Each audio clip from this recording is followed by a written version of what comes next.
E a OAB Piauí realiza hoje de manhã uma vistoria no Centro Educacional Masculino CEM para averiguar as condições de funcionamento do centro diante da morte do adolescente Gleison Vieira da Silva, de 17 anos, ocorrida de quinta para sexta da semana passada. Nós vamos conversar agora com a vice-presidente da ordem, a doutora Eduarda Miranda. Bom dia, doutora Eduarda. Na verdade, imagino que a OAB, através da sua comissão específica para tratar desse assunto, já tenha visitado o Centro Educacional masculino em outras oportunidades. Agora, o fato da última semana realmente foi um fato grave, mais do que isso, essa preocupação de como manter esses adolescentes lá, já que lá é o local mais indicado para mantê-los depois que eles foram sentenciados. E agora? A participação da ordem nesse processo? Sem dúvida alguma, nos preocupa muito. Já estivemos lá em outra oportunidade, através da Comissão de Apoio à Criança e Adolescente, mas, sem dúvida alguma, isso demonstra que o nosso Estado precisa, de fato, ser melhor aparelhado, oferecer unidades não só para as crianças e adolescentes, os menores infratores, mas também o sistema prisional como um todo. Isso já vem sendo denunciado pela ordem e também conclamado pela própria ordem em razão da ausência de maiores cuidados nesse aspecto.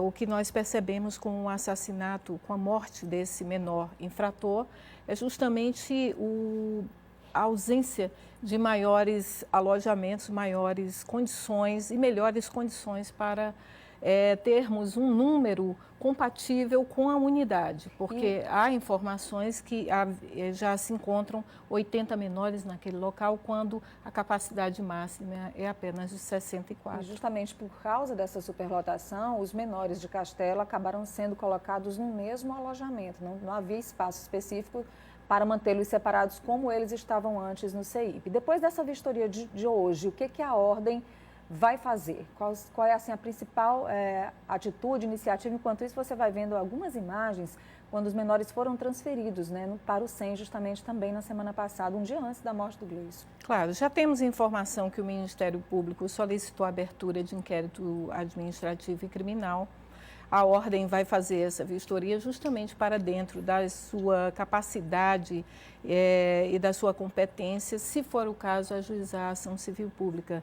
Mas, no mais, nós estamos indo com uma equipe grande, com vários advogados voltados para as mais diversas áreas, justamente para termos uma noção exata do que deveremos fazer após essa visita. O importante é que tudo isso nos chama a atenção, de que não podemos voltar os olhos aliás, fechar os olhos para o que está acontecendo. É muito grave, os menores infratores não têm para onde ir dentro do número de menores infratores que se deparam atualmente na nossa capital. A unidade é pequena para tantos menores. Por outro lado, as medidas socioeducativas, elas fazem com que, o que está estabelecido no ECA, fazem com que juízes e promotores fiquem também limitados nas suas condições de apenas reavaliar esse jovem a cada 6 meses. Pois ainda tem essa questão toda, da avaliação das medidas socioeducativas a que esses jovens infratores são submetidos. E a gente sabe que o Estado tem uma responsabilidade muito grande sobre isso e a gente fica se imaginando também até que ponto essas medidas socioeducativas são capazes de recuperar. Eu tenho certeza que todas as autoridades envolvidas nesse processo estão de olho nisso. Imagina depois de uma situação como essa, do que esses menores se envolveram em Castelo do Piauí e depois sendo capazes de praticar mais um homicídio contra um companheiro de cela.